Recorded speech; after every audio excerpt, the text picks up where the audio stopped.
Hello বন্ধুরা, তোমরা তো জানো আমার ভাস্তির অন্নপ্রাশন, সেই জন্য আরো একটা গিফট নিয়ে এসছো পিসামশাই। এটা একটা দোলনা, তোমাদেরকে আমি ওপেন করে দেখাচ্ছি দোলনাটা কেমন।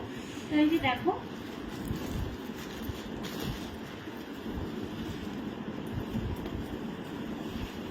এই যে দোলনাটা, এই যে দেখো এই দোলনাটা এইভাবে থাকবে। এটা মানে লাগানো হবে উপরের দিকে, তো এখানে বসানো হবে আমার ভাস্তিকে, আর এখানে দুটো পা বেরিয়ে থাকবে। তো এটাতে দোল খাবে, সেজন্য এই জিনিসটা কিনে নিয়ে এসছো পিসামশাই।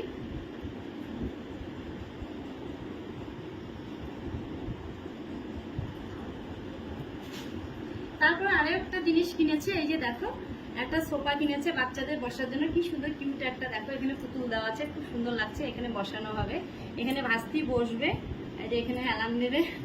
আর এটা কি সুন্দর লাগছে, খুব সুন্দর লাগছে জিনিসটা। তো তোমাদের কেমন লাগছে অবশ্যই কমেন্টের মাধ্যমে জানিও কিন্তু। আর ভিডিওটা ভালো লেগে থাকলে একটা লাইক কমেন্ট শেয়ার করো। আর তোমরা দেখতে থাকো, আরো কিছু জিনিস রয়েছে তোমাদের মাঝে শেয়ার করব। তো কেমন হয়েছে জিনিসটা অবশ্যই জানাবে কিন্তু। এই যে দেখো জিনিসটা, এই যে পেছনটা এইরকম আর সামনেটা এইরকম।